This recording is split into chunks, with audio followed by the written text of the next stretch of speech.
Olá, boa noite a você. Este é o Jornal da Record. Senado aprova a taxação para os investimentos no exterior. São Paulo tem mais de 700 obras paradas ou atrasadas. O Jornal da Record já está no ar.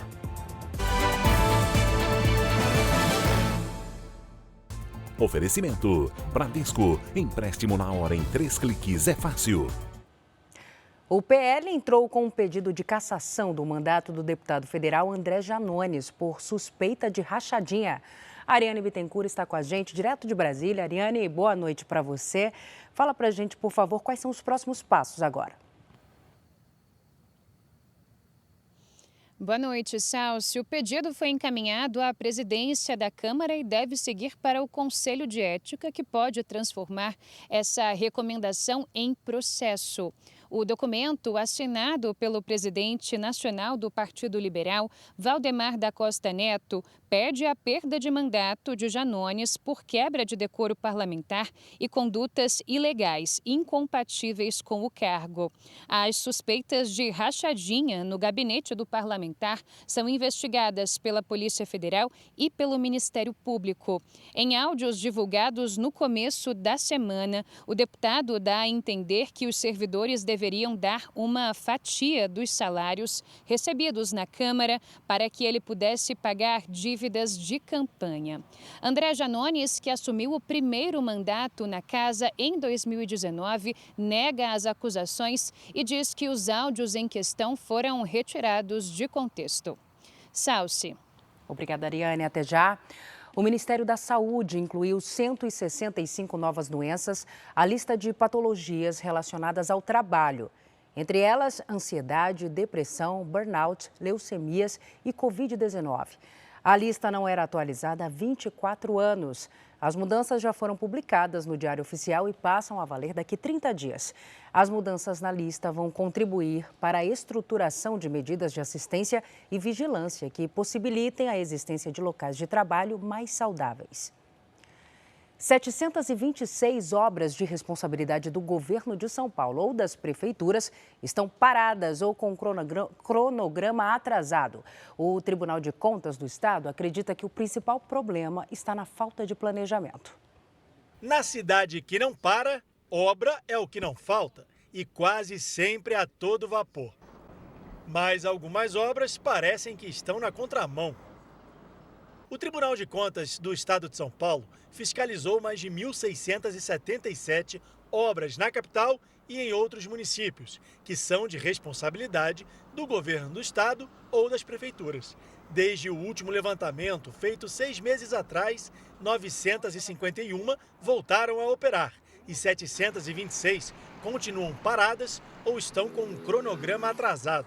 O dinheiro público investido nessas obras passa de 13 bilhões e 800 milhões de reais, quase metade do total de 20 bilhões orçados nas construções. Considerando o tempo dessas obras paralisadas, considerando o tempo, a inflação desse período, nós podemos afirmar que vai passar de 30 bilhões hoje os valores ajustados, né? Então teremos realmente um prejuízo muito grande para a população. A maior parte do dinheiro veio parar no transporte. E a outra foi investida em melhorias na área de mobilidade urbana em São Paulo. Mas 141 obras estão paradas ou atrasadas. A mais cara foi orçada em 2 bilhões e meio de reais, mas já custou mais de 2 bilhões e 700 milhões. O consórcio responsável pela construção do monotrilho alegou questões técnicas para interromper a obra do meio de transporte que promete resolver um dos maiores problemas da capital, o trânsito. A obra mais atrasada previa a construção do Museu de História de São Paulo e deveria ter sido entregue em 2011, há mais de 12 anos. Mas a construção parou por falta de dinheiro. A obra orçada em 61 milhões e meio de reais já custou mais de 93 milhões. No lugar da cultura, apenas um terreno abandonado. A área da educação é a que mais tem construções em atraso. 181 obras em escolas ou universidades foram interrompidas ou serão entregues fora do prazo. Falta de planejamento, que isso também traz sérios prejuízos à população. Em nota, o governo do estado informou que tem buscado soluções para destravar obras paradas ou com nível de execução aquém do cronograma previsto, iniciado em anos anteriores. Israel e o grupo terrorista Hamas negociam uma nova prorrogação da trégua no conflito no Oriente Médio. A pausa seria por mais 2 dias. O acordo inclui ainda a libertação de mais reféns em troca de prisioneiros palestinos. Os primeiros libertados hoje foram 2 mulheres, pouco antes das 8 da noite, no horário local. As 2 são de origem russa-israelense, mas a soltura não fez parte da negociação com Israel. Segundo os terroristas, a libertação foi feita em sinal de respeito ao presidente Vladimir Putin. O Catar ajuda na negociação de paz entre Israel e o Hamas. O governo do país diz que há chances de a trégua ser prorrogada por mais 2 dias e que a intenção agora é conseguir a libertação de reféns homens que são mantidos na faixa de Gaza. Israel acredita que 159 reféns estejam atualmente em poder dos terroristas em Gaza. Mas a maior preocupação do governo agora é com os menores de idade. No total, 40 crianças foram sequestradas na invasão do dia 7 de outubro. Nos últimos 6 dias, 31 foram libertadas e 9 estão ainda em cativeiro. Entre elas, os irmãos Ariel, de 4 anos, e Kfir Bibas, de 10 meses. Eles foram levados junto dos pais Shiri e Yarden. A história de Kfir, o mais jovem entre os reféns, provocou uma comoção nacional em Israel. Na tarde desta quarta-feira, o Hamas declarou que Shiri, Ariel e Kfir teriam morrido num dos bombardeios israelenses. Sobre Yarden, nada foi dito. O exército de Israel diz que ainda investiga se as informações são verdadeiras. O ministro do Gabinete de Guerra, Benny Gantz, também falou que as supostas mortes estão sendo ainda verificadas. Hoje, ele se encontrou com integrantes da família Bibas. Ainda não sei se é verdade ou não, mas faz parte da guerra psicológica que nossos inimigos estão conduzindo, disse Gantz. O primo de Shiri falou sobre a agonia de esperar os nomes que são anunciados a cada dia. É uma lista sobre quem vai sobreviver e quem vai morrer. E eu quero que o Egito, os Estados Unidos, o Catar, todos façam de tudo para trazê-los de volta, afirmou Yossi Schneider. Uma forma perigosa de transportar droga, comum nos aeroportos, começou a ser flagrada também nas estradas brasileiras. Parte das chamadas mulas do tráfico, que engolem cápsulas com entorpecentes, migrou para as rodovias para tentar escapar da polícia. Para os criminosos, vale tudo para evitar um flagrante. Isso envolve até arriscar a vida. Os traficantes acabam se reinventando, né? Então, com a fiscalização da polícia, eles acabam criando modos de poder burlar a nossa fiscalização. A polícia tem constatado que, ultimamente, é maior o número de pessoas que engolem cápsulas de cocaína para transporte terrestre. Na semana passada, a Polícia Civil de São Paulo abordou este ônibus que saiu de Corumbá, Mato Grosso do Sul, e tinha como destino a capital paulista. Investigações apontavam que havia traficantes de cocaína no veículo. Um dos passageiros chamou a atenção dos policiais, pois já começava a passar mal. Ele foi o primeiro a assumir que havia engolido cápsulas da droga. Depois dele, outros 5 foram identificados. No total, eles levavam quase 2 quilos de cocaína. 6 homens, todos bolivianos, foram presos por tráfico de drogas e associação ao tráfico. Ao todo, eles engoliram 454 cápsulas de cocaína. Ao contrário do que acontece em aeroportos, onde a fiscalização usa equipamentos de raio-x, nas rodovias, a busca por entorpecentes é por amostragem. Ou seja, não é possível verificar o que todos os passageiros de um ônibus transportam. Não tem como você, olhando para a cara do indivíduo, saber que ele engoliu alguma coisa, a não ser que ele já esteja na fase onde ele começa a passar mal. De janeiro a outubro deste ano, 3.275 pessoas foram presas por tráfico pela Polícia Rodoviária Federal. Uma média de 11 prisões por dia. Parte só transporta a droga e é chamada de mula do tráfico. Em troca de dinheiro, as mulas arriscam a vida. Se apenas uma cápsula estourar dentro do corpo, a chance de morte é enorme, com overdose. Também na última semana, a polícia encontrou uma casa em São Paulo, onde 33 pessoas eram treinadas para engolir as drogas. Elas podem ser pessoas idosas, podem ser jovens, mulheres e até mulheres com crianças. pessoas que estão com problemas financeiros, pessoas em condições de vulnerabilidade. No final, pode sair caro, muito caro. Foi preso no Rio de Janeiro um suspeito de ter matado uma policial militar da corregedoria que investigava a atuação de milicianos. O Leonardo Aque tem as informações para a gente. Oi, Léo, boa noite. Oi, Salsi, boa noite para você, boa noite a todos. Olha, a polícia chegou até o homem após um trabalho do Serviço de Inteligência. David Gonçalves, conhecido como Gordinho, foi preso na zona oeste do Rio. Com ele, a polícia encontrou uma pistola e 4 carregadores. O homem também é apontado como integrante de uma milícia. A policial militar Vanessa Lobão, de 31 anos, foi morta na última sexta-feira. Ela estava saindo de casa para ir à academia quando foi morta com tiros de fuzil disparados por criminosos encapuzados em um carro preto. Ela fazia parte da corregedoria da PM. A Vanessa atuava na 8ª Delegacia de Polícia Judiciária Militar, setor este dedicado à investigação de grupos paramilitares e contravenção. Salsi. Obrigada pelos detalhes, Léo. O Conselho Nacional de Justiça informou que vai apurar a conduta de uma juíza de Santa Catarina que gritou com uma testemunha durante uma audiência trabalhista. A magistrada foi afastada pelo tribunal. A juíza Kismara Brustolin, da Vara do Trabalho de Xanxerê, exigiu que uma testemunha a chamasse de excelência durante uma audiência virtual. Eu chamei sua atenção. O que a senhora deseja, excelência? Responda, por favor. Oi, eu não entendi. Mesmo após a testemunha dizer que não havia entendido, a magistrada insiste. O que a senhora deseja, excelência? Repete. Pode continuar, por favor.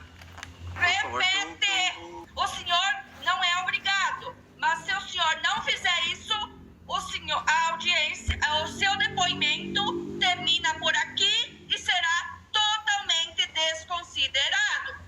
A Ordem dos Advogados do Brasil em Santa Catarina cobrou providências e considerou que a magistrada teve comportamento agressivo. A juíza ainda não se pronunciou.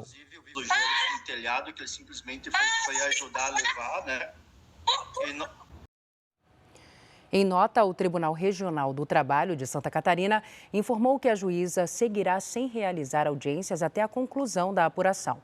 Ela também pode ser mantida afastada se médicos atestarem a incapacidade para trabalhar.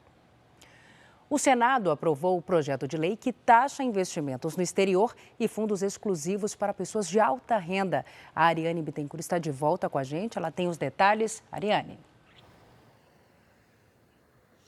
Salsi, o texto foi aprovado em votação simbólica, quando os senadores entram em consenso e não é preciso que os votos sejam registrados. A proposta cria novas taxações sobre esses fundos e é considerada essencial pelo Ministério da Fazenda, que pretende arrecadar cerca de 20 bilhões de reais em 2024 e zerar o déficit nas contas públicas. Hoje, no caso de offshores, que são os investimentos feitos no exterior, a taxação ocorre apenas se uma empresa localizada no exterior transfere o lucro da companhia para uma pessoa física no Brasil. Pelo texto aprovado, a tributação passará a ser feita com a alíquota de 15% todos os anos, independente dos valores dos rendimentos. No caso dos fundos exclusivos, que atualmente são taxados no momento de resgate da aplicação, serão aplicadas alíquotas semestrais de 15% naqueles de longo prazo e de 20% naqueles de curto prazo, melhor dizendo. Para começar a valer, o texto precisará ser sancionado pelo presidente Lula. Com a sanção, as novas alíquotas entram em vigor a partir de janeiro do ano que vem. Salsi. Obrigada pelas explicações, Ariane. Bom descanso para você. Agora o futebol. Na Liga dos Campeões, o Arsenal garantiu a classificação e o primeiro lugar do grupo com uma sonora goleada por 6-0, com destaque para os brasileiros. O time inglês decidiu a partida contra o Lens da França ainda no primeiro tempo. Havertz abriu o caminho para a goleada. Gabriel Jesus ampliou para o Arsenal. Saka, quase sem querer, marcou o terceiro. Depois da bela jogada individual, Gabriel Martinelli fez mais um gol brasileiro na rodada. O quinto gol foi de Odegaard. E na segunda etapa, o brasileiro naturalizado italiano Jorginho fechou o placar. Arsenal 6-0. Na Turquia, um empate cheio de gols. O argentino Garnacho fez o primeiro para o Manchester United contra o Galatasaray. Depois, Bruno Fernandes ampliou com esse chute certeiro. O marroquino Ziyech descontou. McTominay fez Manchester 3-1. O Galatasaray foi buscar o empate com mais um de Ziyech. E com Aktürkoğlu, final 3-3. Galatasaray, Manchester e Copenhagen decidem na próxima rodada quem vai ficar com a segunda vaga do grupo. A primeira já é do Bayern de Munique. Na Espanha, o Real Madrid até tomou um susto quando o Giovanni Simeone abriu o marcador para o Napoli. Mas 2 minutos depois veio o empate com esse golaço de Rodrigo. O Real acelerou e Bellingham de cabeça virou o jogo. O camaronês Anguissa empatou para o Napoli novamente. O jovem atacante Nico Paz, de 19 anos, colocou o Real novamente em vantagem. E no finalzinho, Rossello fez o quarto. Real Madrid e Manchester City são os 2 únicos times que venceram 5 jogos que disputaram até aqui nessa liga. No Campeonato Brasileiro, as emoções estão à flor da pele. O Palmeiras goleou o América de Minas Gerais e segue na liderança. E a briga esquentou ainda mais pela segunda posição.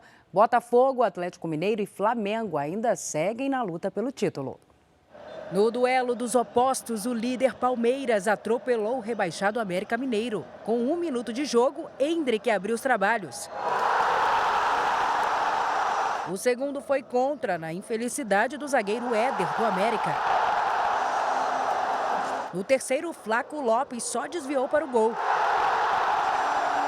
E de novo, Flaco Lopes completou a goleada.